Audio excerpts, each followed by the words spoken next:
Pues buenas tardes, soy Jesús Segarra Saavedra, coeditor de Revista Mediterránea de Comunicación, y vamos a comenzar el webinar Horizonte Mediterránea número 5, con motivo del monográfico titulado Hibridaciones en la industria cinematográfica y el hipersector audiovisual TIC, que ha sido coordinado por el doctor Jordi Alberich Pascual, in memoriam, el doctor Francisco Javier Gómez Pérez y el doctor Domingo Sánchez Mesa Martínez. Han sido muchas las vicisitudes sobrevenidas durante la coordinación del monográfico y sirva la publicación de este editorial y de estos artículos como un homenaje al catedrático de Comunicación Audiovisual y Publicidad de la Facultad de Comunicación y Documentación de la Universidad de Granada, Jordi Alberich Pascual. Os recuerdo la dinámica del webinar. Presentaré al coordinador del monográfico, quien seguidamente resumirá el editorial del monográfico. Continuaré presentando a las personas firmantes de cada artículo que han confirmado su participación en este webinar. Cada artículo contará con un máximo de 5 minutos para ser sintetizado y posteriormente pues generaremos debate con todos y cada uno de los participantes y también el público asistente a quien agradecemos su participación. Finalmente dejaremos un tiempo libre para el debate entre todos y cada uno de los textos y cerrará este webinar la coordinación del monográfico y concluiré como representante del equipo editorial. Recordadas las pautas, comenzamos con la presentación del coordinador, de uno de los coordinadores. Francisco Javier Gómez Pérez es profesor contratado doctor del Departamento de Información y Comunicación de la Facultad de Comunicación y Documentación de la Universidad de Granada. Doctor en Comunicación Audiovisual por la Universidad de Sevilla, investigador responsable del Grupo de Investigación PAIDI, Procesos de Creación, Producción y Postproducción Audiovisual y Multimedia. Y también es IP del proyecto de investigación La Industria Cinematográfica Andaluza en el hipersector audiovisual TIC, retos y oportunidades. Entre sus publicaciones destaca las monografías Políticas de impulso a las industrias audiovisuales, publicado en 2015, y también Consolidación industrial del cine del cine andaluz de 2013. Adelante, Francisco Javier, con la presentación del editorial. Muy bien, muchas gracias, Jesús. Y gracias a todas las personas que están interviniendo en este webinar. Como bien decías, quería empezar precisamente con la dedicatoria en memoriam a nuestro catedrático de Comunicación Audiovisual de la Universidad de Granada, Jordi Alberich Pascual, el cual falleció el pasado 6 de febrero de 2023, justo en la mitad de toda la gestión de este monográfico que habíamos presentado el Call for Paper para que la revista Mediterránea tuviese a bien, como lo tuvo, de publicarlo. Y gracias también, quiero acordarme del otro coeditor de este número, Domingo Sánchez Mesa, que me ha ayudado en la coordinación del número una vez que Jordi faltó. De hecho, agradecemos a la revista, en las figuras de Victoria Tur y de Jesús Segarra, la labor que han hecho en este monográfico y que han permitido al proyecto Cinatic abordar la edición de este monográfico, que sin duda va a servir para reivindicar el legado investigador de nuestro compañero Jordi Alberich. Quiero también agradecer, pues, primero a Mari Carmen Sánchez Vizcaíno su labor de traducción al inglés, algo de lo que le hemos encargado desde el proyecto.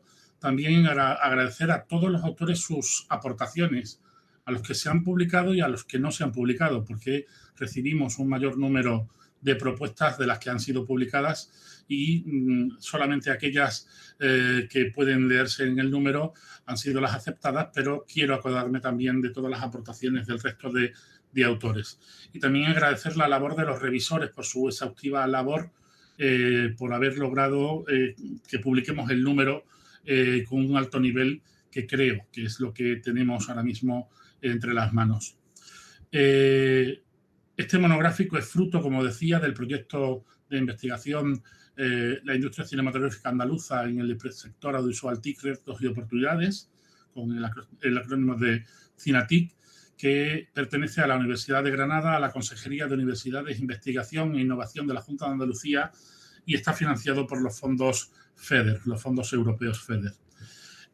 Si alguien quiere tener una mayor visión de lo que es el proyecto, les envío a la página web del mismo, que es cinatic.ugr.es, donde están todas y cada una de las aportaciones que hemos hecho desde el proyecto a esta cuestión del hipersector audiovisual TIC, y en el que este número del monográfico va a estar también incluido.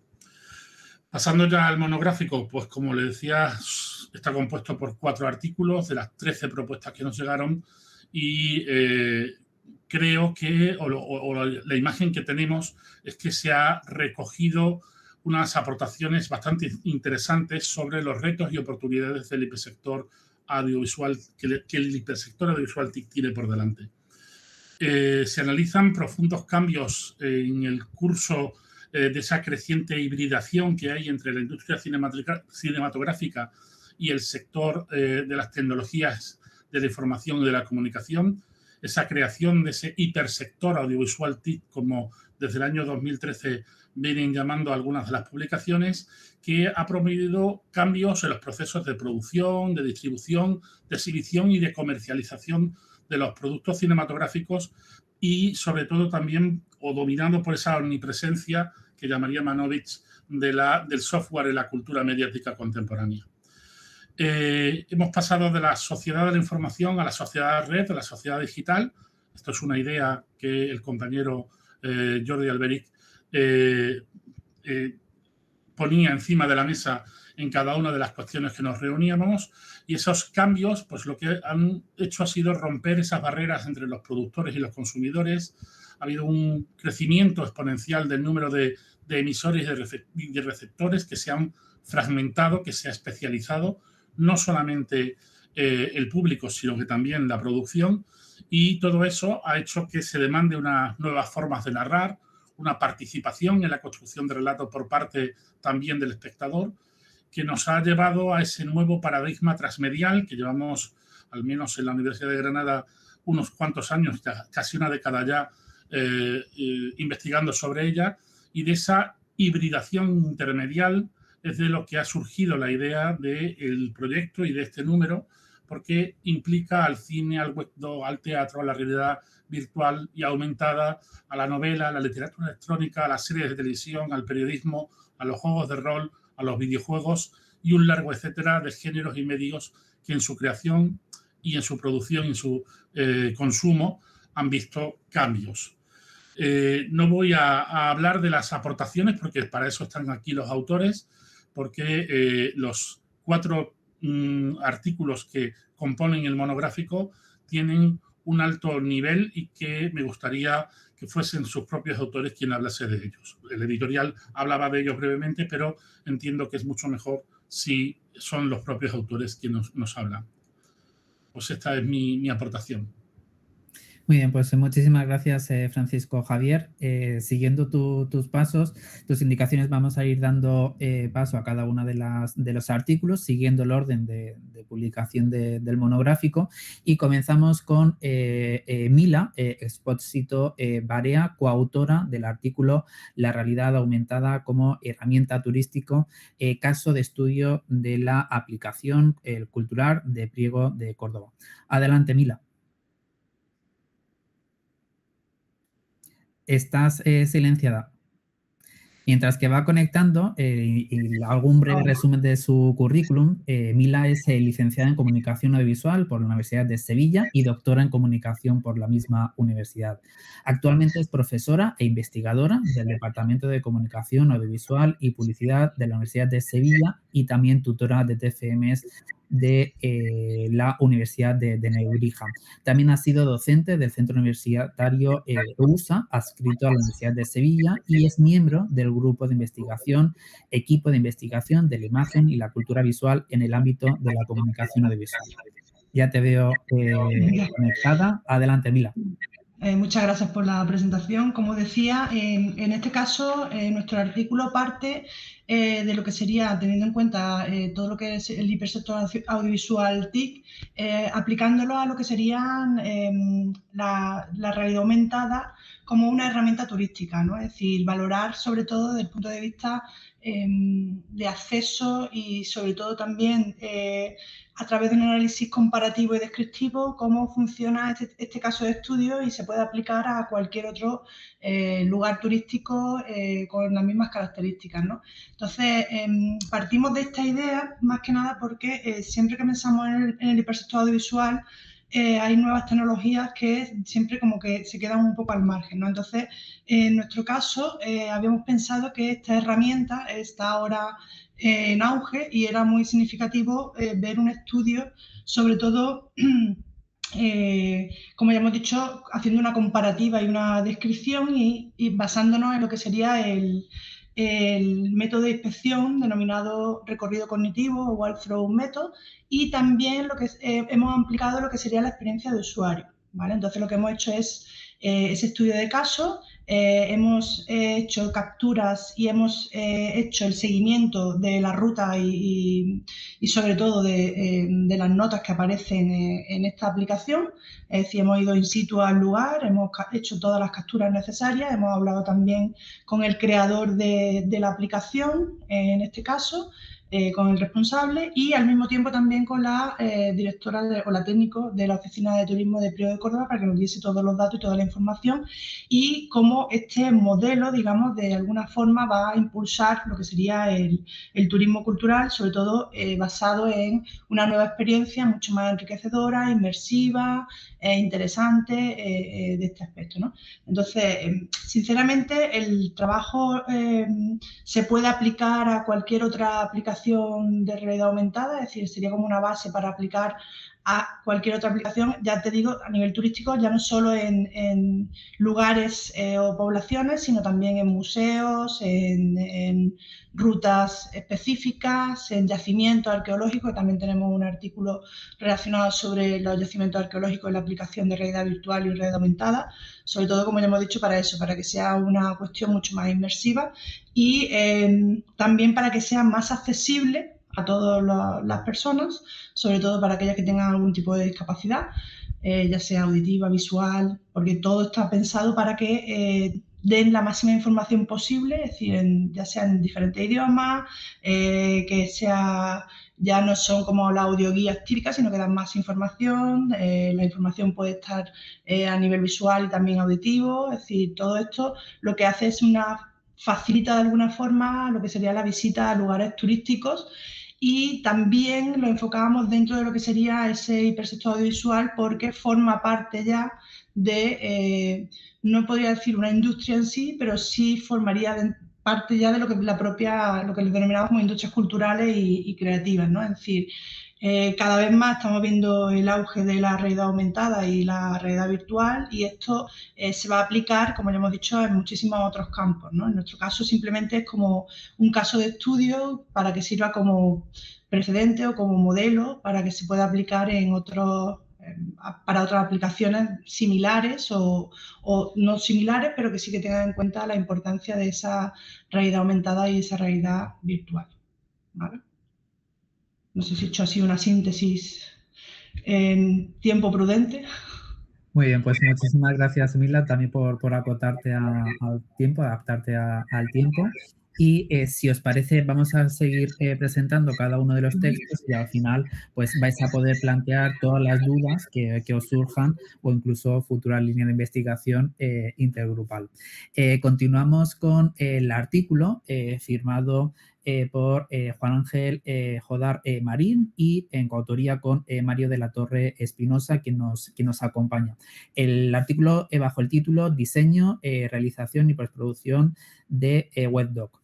Nos acompaña Mario de la Torre Espinosa, que es profesor titular de la Universidad de Granada, donde imparte docencia en las facultades de Filosofía y Letras y también de Comunicación. En esta última coordina el máster en nuevos medios interactivos y periodismo multimedia.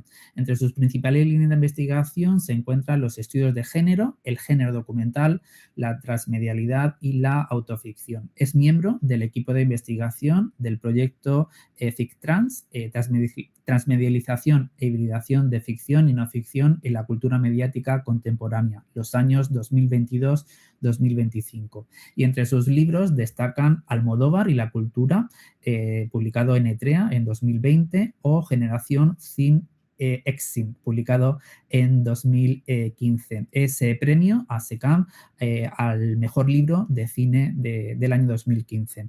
Y como realizador, pues ha sido nominado 2 veces a los premios Goya. Adelante, Mario.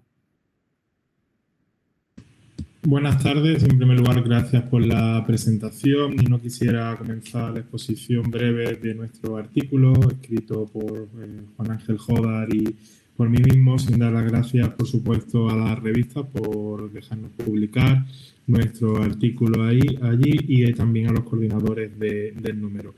En nuestro caso, decidimos centrarnos sobre el WebDoc como un formato en expansión, un formato en crecimiento dentro del ecosistema mediático actual y que integra dentro de su propia estructura narrativa diferentes medios, ¿no? Y entre todas las diferentes modalidades que podemos encontrar documental interactivo, nosotros nos hemos dedicado a lo que es el WebDoc, ese documental que se desarrolla en el entorno web y que es accesible a través de navegadores. Una de las cosas que habíamos constatado, tanto Juan Ángel como yo, es la falta de material académico, de trabajos que ayudaran al alumnado a desarrollar este tipo de proyectos. Si bien es cierto que se han generado artículos, libros, tesis doctorales en torno al documental, bien es cierto que no había suficiente material sobre cómo realizarlo, cómo ejecutarlo. Creíamos que era necesario desarrollar metodológicamente una propuesta para crear este tipo de proyectos y aunando los conocimientos de Juan Ángel, profesor de realización, y los míos de cibercultura y también realizador, pues decidimos emprender este artículo. ¿Qué es lo que hemos intentado plasmar? Bueno, a partir de un recorrido por las principales teorías, los principales teóricos y teóricas del género documental en su formato web, lo que hemos hecho es intentar esbozar una propuesta metodológica de diseño, de desarrollo y de postproducción de este tipo de producto audiovisual. Sobre todo porque no es lo mismo generar un documental para una plataforma en un vídeo lineal convencional que ejecutarlo para el espacio web. Los diferentes requerimientos que tiene este espacio hace que desde la escritura se deban tener en cuenta cuestiones como la interactividad o la inmersión, que son tan importantes y cruciales para que el éxito del proyecto sea tan grande como se desea, ¿no? En este caso, hemos propuesto diferentes estrategias de diseño a partir, por ejemplo, de 3 modalidades. El diseño topológico a partir del espacio, que eso después desembocará todo este tipo de estrategias en diferentes tipos de interfaces. El diseño temporal a partir de lo que sería la organización de los eventos a partir del tiempo y el diseño a través de los personajes, los cuales van a ser los protagonistas de la historia, los que van a estructurar ese tipo de historia. A partir de ahí se desarrollan diferentes tipos de estructuras interactivas, desde algunas más simples, otras más complejas, como la Fishbone, y que permite pues darle la complejidad interactiva que deben tener este tipo de productos para que la experiencia sea satisfactoria. También, entre otras cuestiones también que se plantean en el artículo, que se recoge a partir de la investigación, son el tipo de materiales que se pueden incluir y cómo se deben incorporarse a este tipo de proyectos.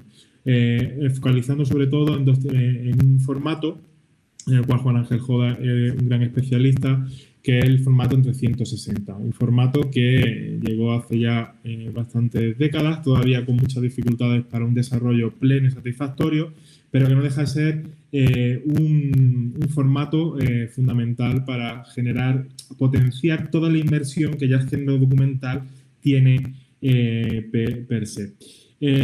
Además de este tipo de cuestiones más de desarrollo, también hay cuestiones técnicas, como por ejemplo el diseño y la utilización de diferentes plataformas de software para terminar el diseño del proyecto de WebDoc y centrándonos sobre todo en el formato CLINT, un formato de audiovisual muy utilizado en el mundo del WebDoc y que da muchas posibilidades a este formato. Así que, de forma resumida, esto sería por las aportaciones principales del artículo. Muchas gracias, Mario. Continuamos con el siguiente artículo que firma Juan José Feria Sánchez bajo el título El cine de no ficción en Andalucía, revisión y análisis de la producción contemporánea de largometrajes cinematográficos documentales, el periodo comprendido entre 2018 y 2022. Juanjo es graduado en Comunicación Audiovisual por la Universidad de Granada. Actualmente es investigador predoctoral en formación en el Departamento de Información y Comunicación de la Facultad de Comunicación y Documentación de la misma universidad. Y también es miembro del grupo de investigación Procesos de Creación, Producción y Postproducción Audiovisual y Multimedia. Su investigación se centra principalmente en la hibridación en el cine de no ficción contemporáneo, teniendo como caso de estudio la industria cinematográfica andaluza. Además, posee experiencia en el campo de reportaje y documental, la divulgación científica, la comunicación institucional y también periodística. Ha trabajado en la Unidad de Cultura Científica como personal técnico de apoyo a la investigación. Adelante, Juanjo. Bueno, muchas gracias a todos por estar aquí. Bueno, y gracias a la revista Mediterránea y a sus editores por también permitirme a mí publicar en esta maravillosa revista. Y nada, bueno, mi artículo, así de forma muy resumida, surge un poco también en relación a este tema de Cinatic, ¿no? Por una doble necesidad que yo encuentro al estar investigando sobre cine documental como desde una perspectiva más contemporánea, ¿no? Entonces surge, por un lado, la necesidad de estudiar el cine documental desde el punto de vista de la hibridación y cómo al estudiarlo desde ese punto de vista, pues nos encontramos que el cine documental hoy en día ha cambiado hasta el punto de no... O sea, ya no es un cine que representa la realidad, sino que es un cine que cuestiona todos esos procesos y, por lo tanto, dentro de esa cultura contemporánea, ¿no? y más digital, pues nos encontramos con esos procesos de hibridación. Y luego, por otro lado, la industria de cine documental andaluza es una industria recientemente consolidada y, por otro lado, recientemente también legislada. Entonces, cuando se le añade esa perspectiva de industria cultural al cine documental, pues surge esta necesidad de hacer una investigación más exploratoria sobre cómo está imbricado este cine documental más contemporáneo y más híbrido, por así decirlo, dentro de esta industria y, por lo tanto, con esta perspectiva industrial. Y yo lo que he hecho es realizar como una investigación exploratoria a base de fotos fijas, como una cartografía del cine documental en Andalucía a través de una muestra de documentales de bases de datos recogidas a través de bases de datos oficiales, como es el ICA, a través de, por otro lado, un marco temporal concreto que es del año 2018 al 2022, y luego, por otro lado, he cogido y he hecho una base de datos, digamos, ¿no? Para enfrentar esos resultados a estas implicaciones que generan las instituciones, digamos, andaluzas dentro de este marco de industrias culturales, ¿no? De fomentar y promover la industria de cinematográfica dentro de todo este contexto. Así, digamos, analizo el cine documental dentro del hipersector audiovisual, que era un poco el tema del monográfico. Entonces, los resultados, hay una serie de gráficas y demás que muestran rápidamente ciertas conclusiones, como puede ser un aumento de producciones, ¿no? De cine documental en los años analizados, pero quizá lo más importante es que hay una tendencia a la descentralización de lo que serían los focos de producción tradicionales en la industria cinematográfica andaluza, que básicamente era Sevilla. Y luego, por otro lado, también observamos una tendencia que, si bien no es sorprendente, pero bueno, es interesante analizarla, que dentro de las producciones documentales, pues hay una cierta tendencia a pequeñas productoras que producen que no, o sea, no hay muchas coproducciones, son todas producciones de una sola productora y que desaparecen cuando termina el proyecto.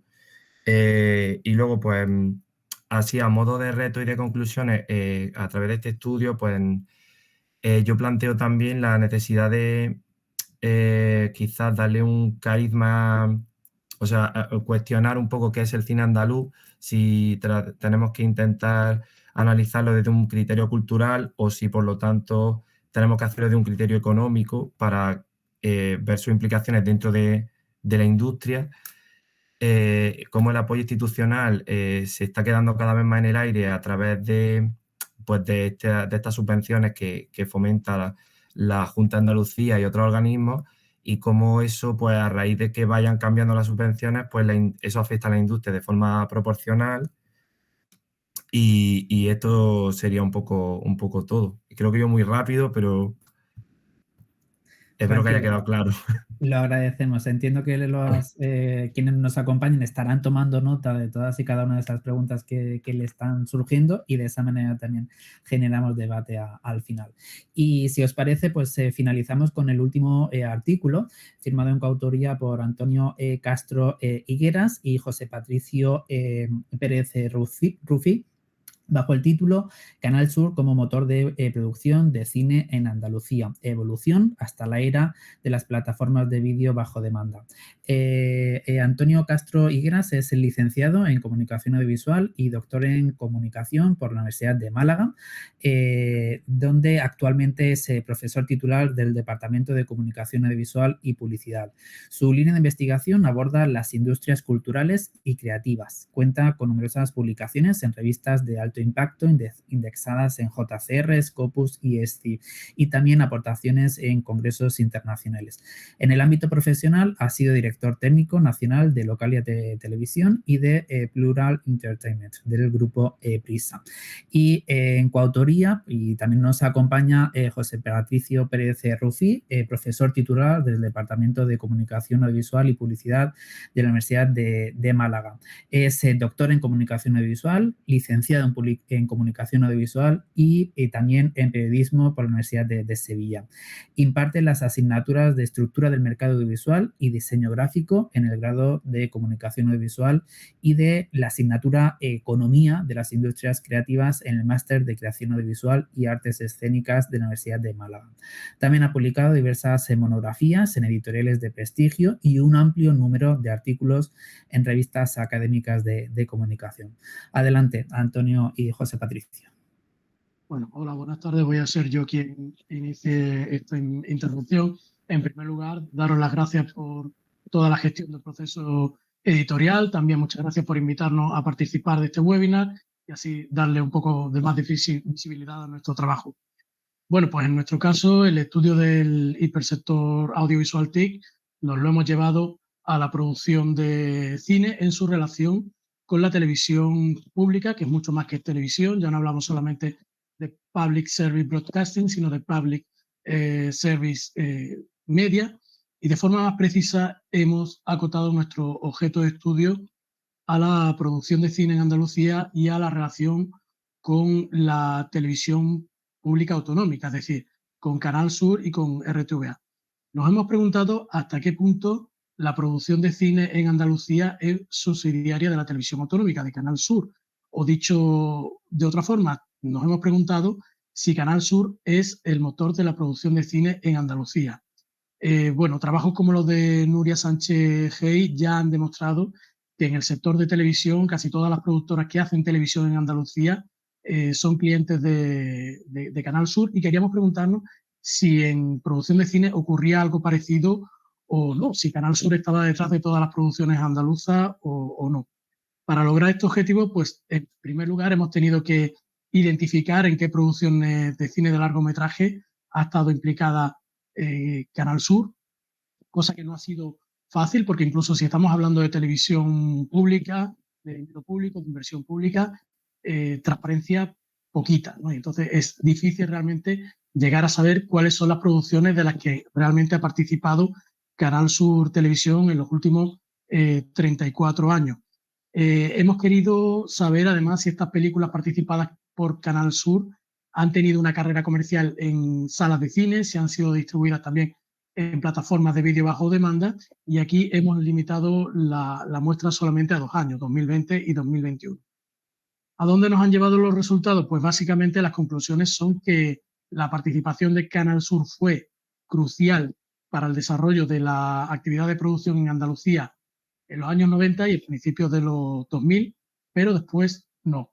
La producción de cine se ha disparado en España en los últimos 15 años, también la producción de documentales, como comentaba Juanjo Feria. En Andalucía también se ha disparado el número de producciones de largometraje, pero la participación de Canal Sur, aunque ha crecido, no lo ha hecho al mismo ritmo de la producción de cine. En definitiva, la conclusión es que la producción cinematográfica en Andalucía ha crecido, ha conllevado la consolidación industrial del sector, pero la televisión pública andaluza ha perdido relevancia en este proceso. Y con respecto a la otra línea que llevábamos en este trabajo, pues hemos visto que todos los títulos de la muestra de estos 2 años fueron estrenados en salas de cine, incluso si hablamos de un contexto de pandemia, y de esta forma Canal Sur marca la diferencia con la producción creada para televisión y hace estrenar en salas de cine las películas, los largometrajes en los que participa. De todas formas, tenemos que decir que los resultados comerciales de estas películas que se estrenan en salas de cine han sido muy discretos, muy limitados y han tenido muy poca repercusión en audiencia y en taquilla. La lectura positiva que sacamos es que todos los títulos de esta muestra encontraron distribución en plataformas de vídeo bajo demanda como Movistar Plus a la cabeza, pero también con Filmin, Prime Video, Rakuten, Netflix, y además en la propia plataforma de Canal Sur, que es Canal Sur Más, también podemos localizar largometrajes de producción andaluza, no solamente dentro de esta muestra, sino también de años anteriores. Podría ser, y es ahí donde lo vamos a dejar, que el cine andaluz participado por Canal Sur encuentra una mejor vía de distribución en plataformas de vídeo bajo demanda antes que en salas de cine. Y ahí lo vamos a dejar. Bueno, les agradecemos su atención, les invitamos a leer el artículo completo y quedamos a disposición de las preguntas que quieran hacernos en este evento. Muchas gracias. Pues muchas gracias, José Patricio. Antonio, no sé si quieres aportar algo. Vale, de acuerdo. Pues, bueno, simplemente, disculpa. Perdona. Bueno, lo primero saludar, pedir disculpas porque había un gran atasco que en la costa es algo común por estas fechas y he llegado, me he conectado un poquito tarde. Yo, la verdad que mejor que Patricio no lo explica a nadie el trabajo realizado y me quedo con ello. Simplemente eso, ponernos a vuestra disposición. Gracias. Gracias, Antonio. Muy bien, pues ¿quién rompe el hielo de las preguntas que queráis lanzar? Vale, hablo yo más que con una pregunta para hacer también una lectura global y añadir alguna cuestión más. Me encantaría que fuesen las personas externas al número y a nosotros quienes nos preguntasen, pero me parece bastante interesante, después de haber escuchado, también lo poníamos en el editorial, cómo está representado el mundo del cine, el mundo de los documentales y el mundo de esas otras industrias que están surgiendo alrededor de todo lo que ha traído la digitalización del sector audiovisual y de la expansión del sector audiovisual a otros sectores o a otros sectores económicos y industriales dentro de lo que antes hablaba de la sociedad digital o de la economía digital. Digo esto porque una de las razones por las cuales empezamos con el proyecto Cinatic era precisamente ese elemento de economía del audiovisual en la economía digital y cómo desde la Junta de Andalucía, que es la comunidad autónoma donde surge este proyecto de Cinatic, el audiovisual estaba metido dentro de la línea de turismo y de entretenimiento, más que de cultura, que también lo está, pero que en esta cuestión de la hibridación con las tecnologías de la información y la comunicación se iba hacia la economía digital y hacia esos otros sectores. De ahí la importancia también del artículo que Mila Expósito nos trae sobre el uso del audiovisual en una industria tan importante para esta comunidad autónoma de Andalucía como es el turismo, pero yo diría que incluso para todo nuestro país, ¿vale? Entonces, quería remarcar también eso. Me da pena que en el número no haya presencia de otras industrias del audiovisual que también están dentro de estas hibridaciones, y por eso permíteme que vuelva a emplazar a las personas que nos escuchan a la página web del proyecto, porque ahí sí que recogemos o hemos recogido cuestiones que tienen que ver con la industria musical, que tienen que ver con el teatro, que tienen que ver con otras series de industrias también en las que el audiovisual tiene ese peso, ¿vale? Entonces, no quería dejar de decirlo y por eso he tomado la palabra más que para hacer preguntas. Ahora, si queréis, pasamos a las preguntas y si no, pues también podemos debatir entre nosotros, hacernos preguntas también entre los autores. Gracias. Adelante. Esas preguntas a las que llama Francisco Javier.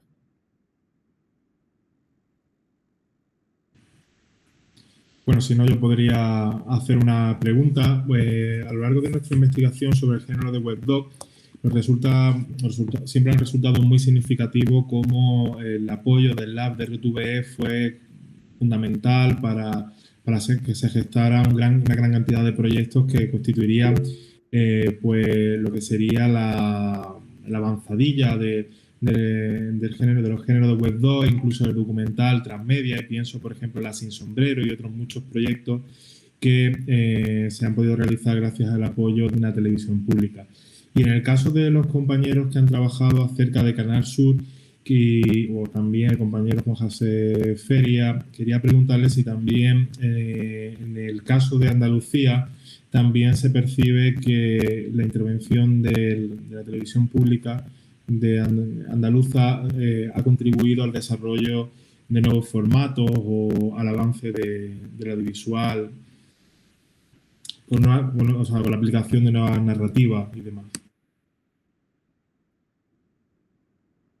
Yo, si queréis, comienzo respondiendo la última pregunta a Mario. Muchas gracias por la pregunta. Yo creo que el referente de RTVE y el laboratorio no creo en Cataluña, pero no lo hay en Andalucía. Andalucía tiene, como ha dicho Patricio, Canal Sur Produce, además, donde publica pues contenidos relacionados, generados por la televisión pública, pero este laboratorio de innovación no existe como tal. Entiendo que es un progreso que deberán hacer porque es una parcela que tiene que cubrir la televisión pública, es muy importante, porque si no, ¿quién experimenta, ¿no? Pero ahora mismo en Canal Sur, en la RTVE, no existe ese proyecto. No sé si Patricio quiere comentar algo al respecto. Sí, bueno, hasta donde sé es el departamento de Canal Sur Media quien más o menos intenta abordar los objetivos del Lab de Radio y Televisión Española, pero salvando la distancia. Canal Sur no es televisión española. Hay una intención de llegar a ser algo parecido.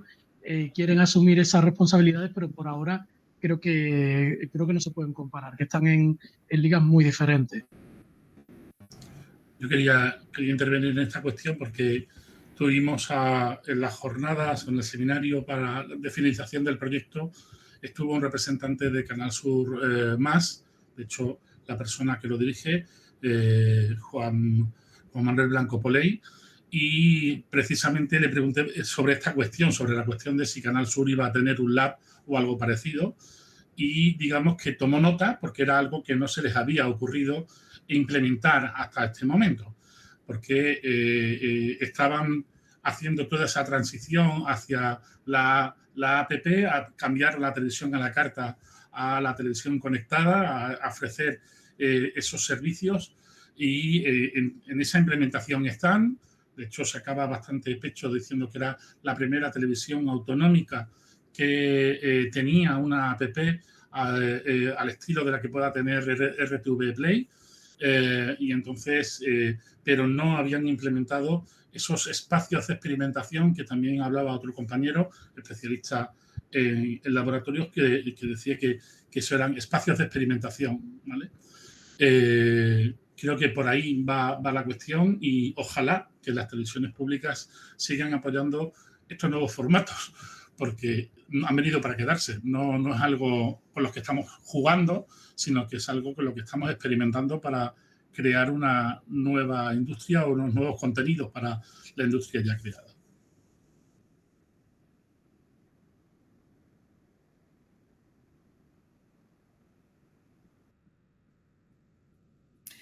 Francisco, Javier, comentabas antes por el chat que ibas a intervenir en relación a la pregunta de Salvador. Vale, había hecho una pausa para separar una cosa de la otra, también por si alguien más quería intervenir. Gracias. Hay una pregunta en el chat de Salvador Martínez, que agradecemos que pregunte, que dice si a nivel estatal, a través del hub audiovisual entiendo que se refiere a la Spain, el plan España Digital 2026, que creo que ahora lo van a cambiar a 2030, van lanzando las pelotas cada vez más hacia adelante, y también el papel de la Film Commission en esta, para contribuir en la consolidación de la industria audiovisual de la ficción, yo diría que de la ficción, de la no ficción y del resto también de industrias del audiovisual. Yo tendría una respuesta a esto, porque precisamente mi entrada a esta cuestión tiene que ver con la digitalización como un vector de innovación, un vector que así lo propone incluso ese plan España Digital 2025, 2026, 2030. La creación del hub audiovisual ha proporcionado una serie de herramientas y sobre todo de financiación para que se digitalice todo el sector del audiovisual y para que se entienda que el sector del audiovisual debe expandir o debe hibridarse, ese es el término que hemos utilizado nosotros, debe hibridarse con el resto de sectores de la economía, y precisamente yo creo que ahí hay bastante trabajo hecho y bastante trabajo por hacer. En este seminario, que también lo podéis ver grabado en nuestra página web, parece que estoy haciendo promoción de nuestro proyecto, pero así lo es, intervino Enar León, una de las representantes del hub audiovisual, y nos explicó claramente todos los pasos que habían dado hasta el momento y todo lo que faltaba por hacer. Esa intervención yo creo que también es clarificadora para poder entender el poder que tiene las políticas públicas de comunicación dentro de la economía del audiovisual. Es decir, creo que también lo nombraba Patricio en esta intervención, la importancia que tienen los medios públicos, pero que también tienen las instituciones públicas para el crecimiento del sector. También hablaba de la Springfield Commission, de la Film Commission. La Film Commission, tal y como yo la entiendo, nacen también del sector turístico. Por supuesto que nacen del sector audiovisual para darle una serie de herramientas o de información a los productores a la captación de rodajes extranjeros en nuestro territorio. Piluca Querol, que es la representante de Andalucía Film Commission, hablaba mucho de esto, y Carlos Rosado, que creo que sigue siendo el presidente de la Film Commission, acuñó el concepto de la industria del rodaje, que a mí me parece magnífico, porque se ha creado toda una industria alrededor de ofrecer servicios Ojalá no nos quedemos solamente en ofrecer servicios, sino que también esos servicios sirvan para que nosotros podamos producir también nuestras propias producciones. Pero bueno, eso es otra cuestión. La Film Commission colabora con la industria de ficción, pero también colabora sobre todo con la parte turística, las rutas del cine, los espacios donde se han hecho los rodajes, la promoción del territorio y del patrimonio para atraer turistas y también para atraer nuevos rodajes. Entonces, todas esas cuestiones yo creo que están sirviendo para que la industria audiovisual crezca en números, no sé si en calidad, eso si queréis lo hablamos en otro momento, pero sí en número de producciones, sí, yo también diría que en calidad, pero hay quien no lo opina igual. Lo que no pasa es en el número de espectadores, o al menos en la repercusión que luego tiene esto, ¿vale? No sé si con esto, Salvador, respondo a tu pregunta y no sé si alguien quiere aportar algo más a esta cuestión que nos realiza Salvador. Creo que Juan. Yo quería comentar una cosa con respecto a esto que estamos hablando ahora y también todo el tema de lo de las políticas públicas y tal. Yo quería comentar que, por ejemplo, en el ámbito que trabajo yo, que es el cine de no ficción, el cine documental, desde un punto de vista como más de creación, por así decirlo, el Estado, por ejemplo, a través de la ley de cine, sí que fomenta a través de diversos puntos, sobre todo en la parte del preámbulo, ¿no? Que te expone como que se fomenta la innovación y la creatividad a través de la experimentación, es decir, fomenta dentro de la propia ley todos esos conceptos y luego dispone de ayudas públicas en las cuales lo especifica, es decir, ayuda a los documentales de creación o incluso esa palabra que hay en muchas ayudas públicas también, que es lo de obra difícil, ¿no? O creación visual difícil. En cambio, la Junta de Andalucía, en este caso, precisamente hace 2 años dejó de financiar el documental de creación. Es decir, antes había una doble línea que era el documental de divulgación cultural, que es el documental que sí que está como más prediseñado para salir en Canal Sur y como para acabar en televisión, pero en cambio el documental que acababa más en la taquilla de cine, que era el documental más de creación y el que ganaba en festivales y demás, esa línea de ayuda ha desaparecido.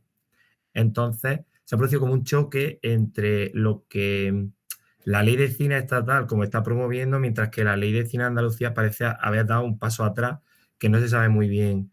Entonces, desde ese punto de vista, yo también reflexiono mucho si ese poder de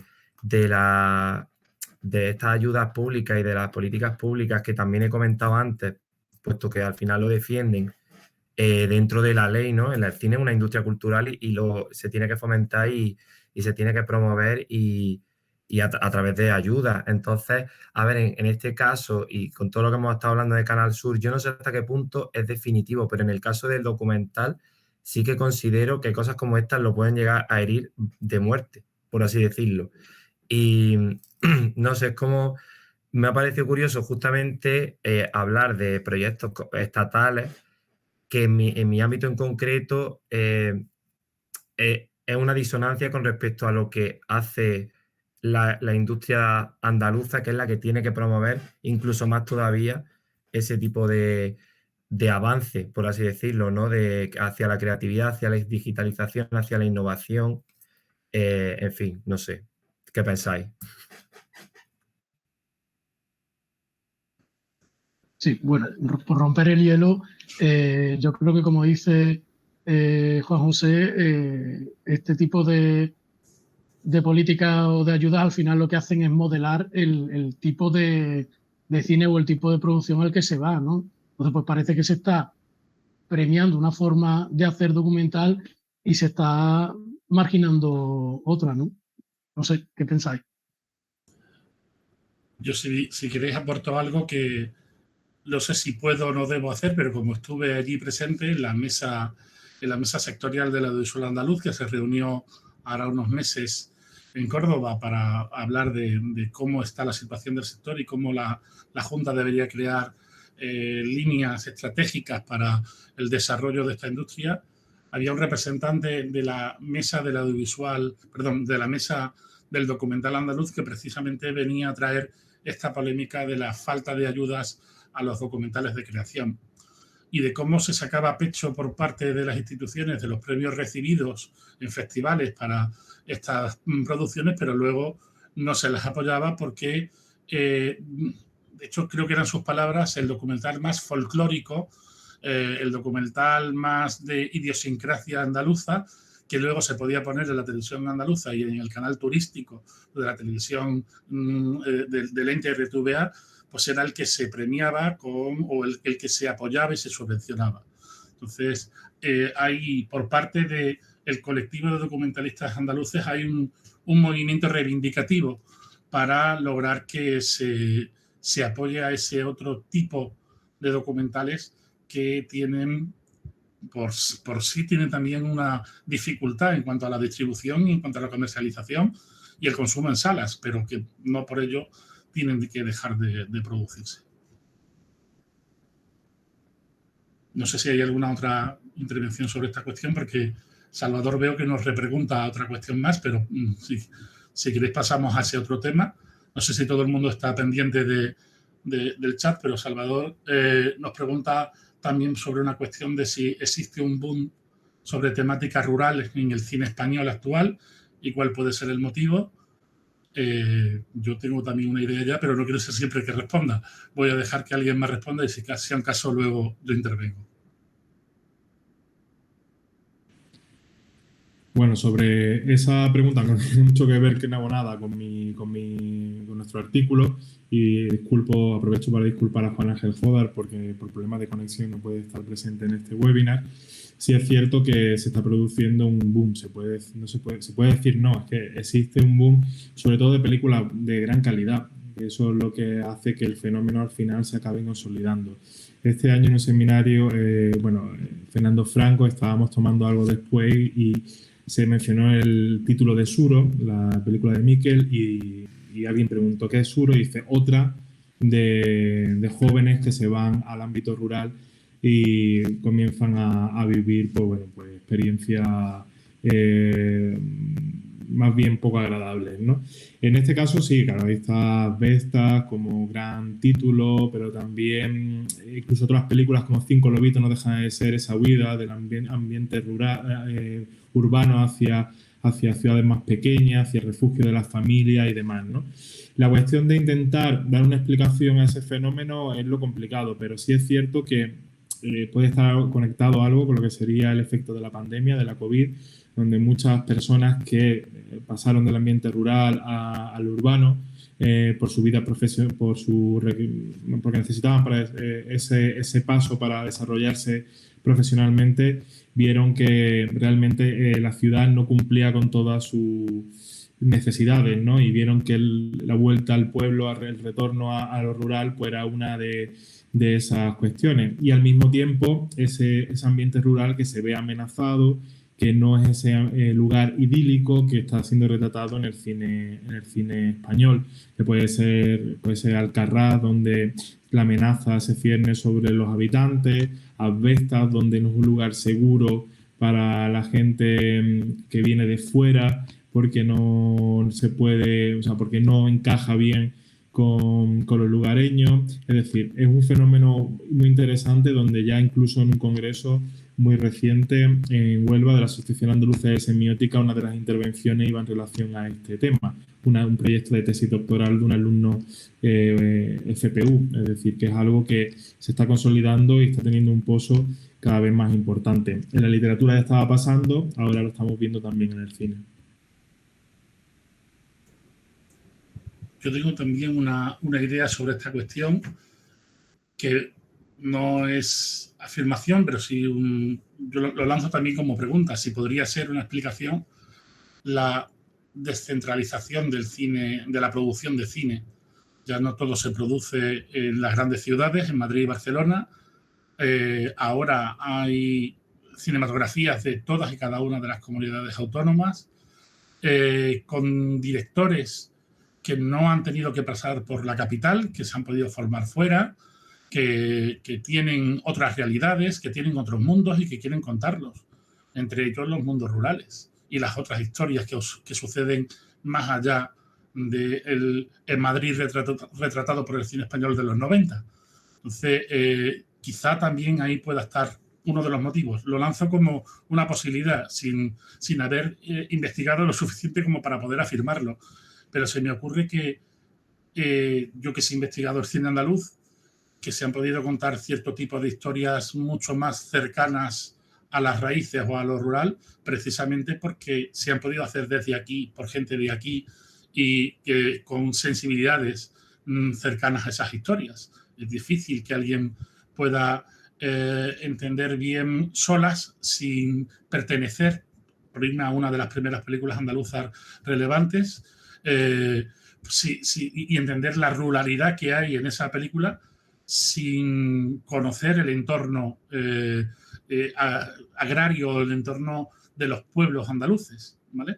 y una película que no está centrada, que la puede entender todo el mundo, pero hay cierto tipo de cuestiones que sí conectan con esa ruralidad, y estoy de acuerdo con Salvador que efectivamente hay otros temas, otros paisajes y otras formas de contar. Sí, si me permite, Francisco Javier, simplemente como ejemplo de lo que acabas de comentar, el caso de Secadero de Rocío Mesa, una creadora afincada en Estados Unidos y que su debut cinematográfico, después de pasar por diferentes labs, que entre ellos el de Sundance, ella desarrolla su proyecto en La Vega de Granada, en el ámbito absolutamente rural y conectado con una metodología muy, muy particular que ella genera en su película, que absolutamente universal, ¿no? También en esa concepción de lo que plantea en su película de debut. Nos está quedando todo como demasiado andaluz. Me encantaría que las otras personas que están conectadas, si son de otras comunidades autónomas, también puedan opinar sobre esta cuestión, sobre las cinematografías de sus territorios o de sus zonas. No sé si alguien se anima a participar.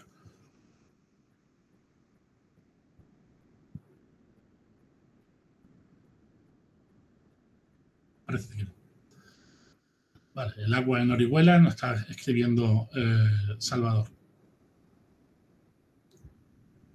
Bueno, yo mientras tanto quería aprovechar una pregunta neutra, no andaluza, y quería preguntarle a Mario, porque me ha gustado mucho su artículo sobre los webdocs, los aspectos técnicos. ¿Qué limitaciones existen para que no haya, porque ahí hablas de distintas herramientas, de Clean, incluso de WordPress como herramienta para la elaboración de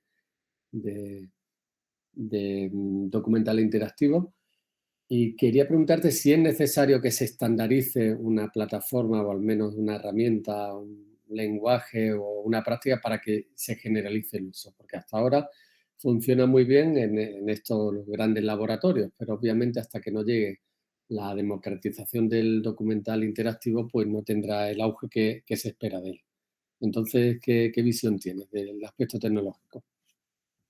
Bueno, a ese respecto, el principal problema que tiene el webdoc con todos los nuevos formatos es su durabilidad, en el sentido no de que no exista la tecnología, sino lo que sería el mantenimiento de ese uso, ¿no? El ejemplo puede ser el caso de Flash, en el cual el Flash desapareció y hizo que muchos proyectos que en sus interfaces integraban este tipo de tecnología, pues al final pues tuvieron que desistir o bien tuvieron que hacer una reprogramación para poder migrar a otros formatos, sobre todo HTML5, que es el que está siendo más utilizado, o bien tuvieron que desistir y perder pues la posibilidad de seguir desarrollándose de forma plena.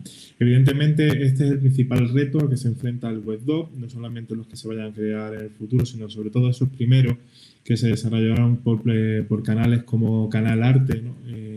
Que fueron para mí mi descubrimiento a este formato a comienzos de este siglo, de qué va a pasar, ¿no? Qué va a suceder con esas nuevas tecnologías y si va a ser un tipo de textualidad que vaya a poder ser disfrutable en el futuro de la misma forma. Esto incluso pasa con algunos tipos de documentales que ya no se pueden utilizar, que fueron diseñados como aplicaciones y presentes en Apple y en otro tipo de plataformas y que ya hoy en día son imposibles de ver. Afortunadamente, gracias a vídeos, sobre todo en YouTube, donde se suben grabaciones de la navegación por estos proyectos, se puede realizar un análisis de lo que fue, sobre todo para realizar una historiografía de la historia de este formato. Pero sí es cierto que ya la experiencia como usuario ya esa es imposible, porque muchos de estos proyectos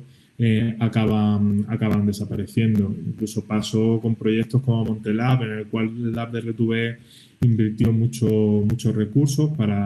Montelab, para quien no lo conozca, es un proyecto de gamificación, ellos lo llaman DocuGame, en el cual plantean un reportaje acerca de la crisis económica y el pinchazo de la burbuja inmobiliaria en concreto, a partir de, pues, de encarnar un avatar, que puede ser una pareja de diferente tipo, y a medida que tú vas avanzando en el documental, pues tienes que ir tomando decisiones, ¿no? Y eso va a repercutir en la cantidad de dinero que vas perdiendo, ¿no? Siempre se pierde dinero en ese documental. Bueno, la cuestión es que ese proyecto durante mucho tiempo se cayó, era imposible. Yo, por ejemplo, para las clases, cuando hablaba de este proyecto me gusta mucho, por lo pionero que fue en España, pues nos llevamos mucho tiempo sin poder ponerlo en clase porque no había posibilidad. Afortunadamente se hizo la migración y hoy en día se puede consultar. Pero bueno, claro, estamos hablando del Lab de RTV, donde todavía se invierte dinero, donde hay cierto interés. Otros proyectos de índole más independiente, que también son muy interesantes, que también se desarrollan experimentando, que son más residuales en cuanto a continuidad de producción, pues bueno, se han visto como han desaparecido.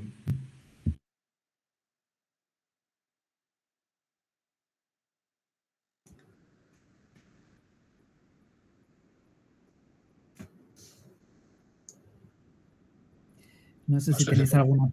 Eso te voy a decir, Jesús, que si no hay ninguna otra pregunta, no sé si lo dejamos aquí o continuamos. Eso iba a preguntar, la última oportunidad por si alguien tiene alguna pregunta de última hora o alguna aportación. Vale, pues siguiendo la escaleta, Francisco Javier, finalizas con lo que es el webinar con tu intervención, con tu última intervención como coordinador del monográfico. Vale, pues creo que ya he intervenido lo suficiente en cuanto a contenidos. Vuelvo quizá al comienzo, a los agradecimientos.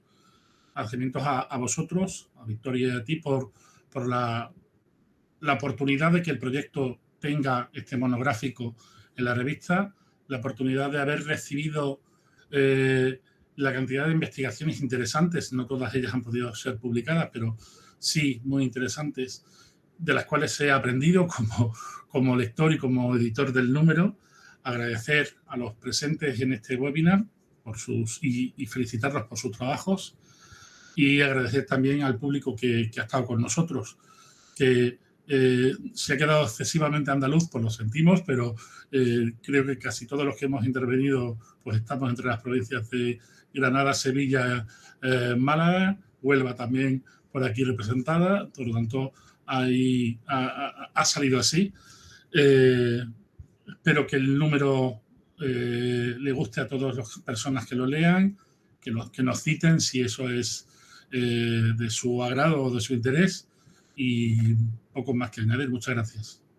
Muy bien, pues muchas gracias. Me uno a las felicitaciones, y si os parece voy a finalizar tratando de conocer vuestro punto de vista totalmente sincero para conocer cuál ha sido vuestra experiencia, bien como coordinadores del monográfico, bien como autores, por todo el proceso que ha seguido tanto lo que es el monográfico como los artículos, desde el punto de vista de la revisión, de la publicación y ahora también con la difusión que llevamos a cabo desde Revista Mediterránea de Comunicación, tratando de buscar, de identificar sugerencias que nos permitan seguir mejorando la tarea que hacemos desde Mediterránea.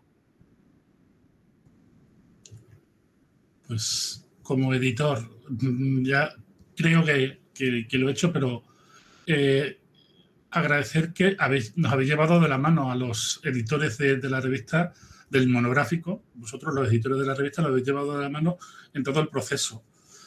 Un poco complejo ha sido porque vosotros estabais en pleno cambio del sistema OJS. Nosotros, lo complejo con la pérdida del compañero Jordi y tener que reestructurar toda nuestra forma de trabajo. Pero una vez que esto estuvo claro, creo que ha fluido bastante bien todo el proceso de recepción, de revisiones y de contacto con los autores. Al menos es la experiencia que yo he tenido. Y me parece una iniciativa magnífica porque creo que es la primera vez que estoy en un webinar para dar promoción a un número de revista que se haya publicado. Para mí ha sido mi primera edición de revista, pero sí que tengo artículos y jamás me han citado para poder hablar de ello. Entonces, creo que esta es una magnífica iniciativa y por lo que te he entendido va a estar grabado y colgado en un canal de YouTube, supongo que de la revista. Por lo tanto, le podremos dar también más difusión, si cabe, a estas cuestiones. Esa ha sido mi experiencia. Gracias. Nada, si no hay más intervenciones, reiterar nuestro agradecimiento por parte de todo el equipo editorial de Revista Mediterránea de Comunicación, a coordinadores, autores, autoras y nada, desearos mucha suerte en términos de citación y de repercusión de los textos. Gracias.